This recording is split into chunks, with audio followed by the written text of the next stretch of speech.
আসসালামু আলাইকুম রহমতুল্লাহি ওবরকাতু। 5ই আগস্ট 2024, ফ্যাসিস্ট সরকার শেখ হাসিনা বাংলাদেশ থেকে পলায়ন করেছে। আজ 5 আগস্ট 2026, 2 বছর অতিবাহিত হয়ে গিয়েছে।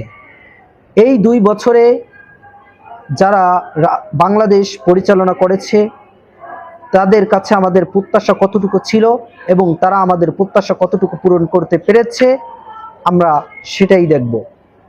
আজকে আমি আমার জ্ঞানে, সাধারণ বুদ্ধিতে আমি যতটুকু বুঝতে পেরেছি বাংলাদেশ সম্পর্কে আমি ততটুকু তুলে ধরার চেষ্টা করব।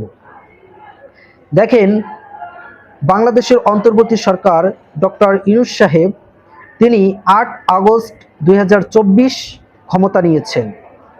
তারপর থেকে তিনি কি কাজ করেছেন, উল্লেখযোগ্য কাজের ভিতর আমি তেমন কিছুই খুঁজে পাচ্ছি না।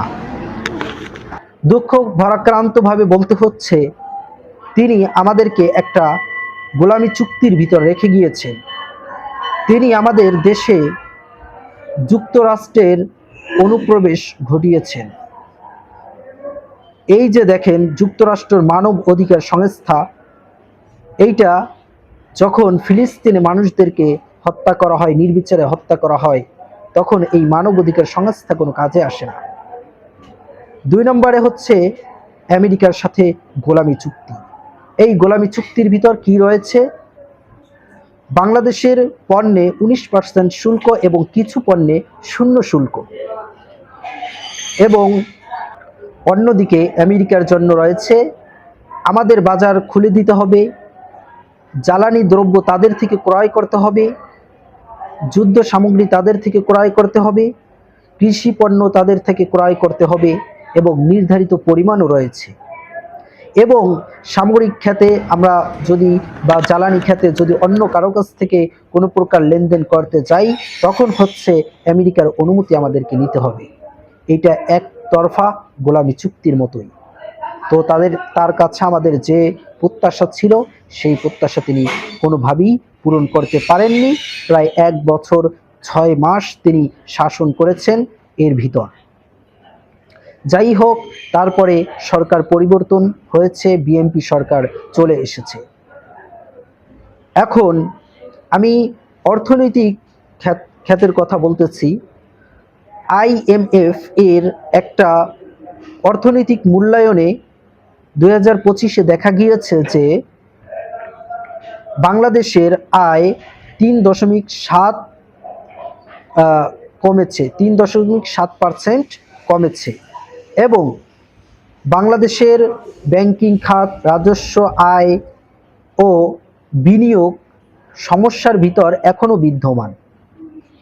আমাদের বলা চলে, এই অবস্থা থেকে বলা চলে আমাদের অর্থনৈতিক অবস্থা খুবই খারাপ, বা আমাদের প্রত্যাশা যেরকম ছিল সেরকমটি আমরা পাইনি। এরপর আসি আমাদের ভিতর কি কি পরিবর্তন হয়েছে। বাজারের পণ্যের মূল্য কি কমেছে? দুর্নীতি কি কমেছে? আইন শৃঙ্খলা কি তাদের দায়িত্ব সঠিকভাবে পালন করছে? প্রশাসন কি নিরপেক্ষ ভূমিকায় রয়েছে? আজকে এই সব প্রশ্ন আপনাদের কাছে, আপনারাই এটার বিচার করবেন এবং কমেন্টে জানাবেন, এবং এই ভিডিওটি শেয়ার করে দিবেন যাতে সকলেই জানতে পারে এবং তাদের সমস্যাগুলো এই কমেন্টে জানাতে পারে যে বাংলাদেশের কি কি সমস্যা রয়েছে। এখন অনেকে বলবে, ভাই আপনি সমস্যার কথা বলেছেন, সুবিধার কথা তো কিছু বললেন না। ভাই, আমার কাজটাই হচ্ছে সমস্যা খুঁজে বের করা এবং সেইটা সমাধানের চেষ্টা করা। কারো প্রতি প্রতিহিংসামূলক কোনো বক্তব্য আমি দিতে চাই না। আমি চাই যে ভুল থেকে মানুষ যাতে শিক্ষা নেয়, এবং ভুল যদি আমরা করে থাকি এবং আমরা যাতে এগুলো শুধরিয়ে নিতে পারি। এখন যেহেতু বিএনপি সরকার ক্ষমতায় রয়েছে, তিনি কিভাবে দেশ চালাচ্ছেন আপনারা একটু কমেন্টে লিখে যাবেন, এবং এই সরকারের কাছে আমাদের কি কি প্রত্যাশা রয়েছে এবং কি কি আমরা পেয়েছি, এই ভিডিও নিয়ে আসবো আরো 1 বছর পরে, এবং এই সরকার আমাদের কি দিয়েছে সেটাও আপনারা জানতে পারবেন। আমার এই চ্যানেলের সাথে যদি যুক্ত থাকেন, আমার ফেসবুক পেজের সাথে যদি যুক্ত থাকেন, অবশ্যই আপনারা জানতে পারবেন। আমার কথা হচ্ছে জনগণের স্বার্থ, জনগণের স্বার্থ আদায় করাই হচ্ছে আমাদের কাজ, আর আমরা সেটা আদায় করেই ছাড়বো। আর সরকারকে আমরা বলবো যে আপনারা প্রতিহিংসামূলক রাজনীতি বাদ দিয়ে বাংলাদেশকে সুষ্ঠু ও সুন্দরভাবে গড়ে তোলার জন্য পরিশ্রম করেন। বাংলাদেশের জনগণ আপনাকে মাথার তাজ হিসেবে রাখবে। অতএব আপনাকে আপনাকে শক্তি দেখাতে হবে, এমন কিছু করতে হবে, করে জনগণকে ভয় ভীতির রাজনীতি এটা থেকে বেরিয়ে আসুন। প্রতিহিংসামূলক রাজনীতি বাদ দিন এবং ফিরে আসুন একটি সুষ্ঠু সমাজ এর রাজনীতি নিয়ে। এটাই থাকবে বিএনপি সরকারের প্রতি আমাদের প্রত্যাশা। আসসালামু আলাইকুম।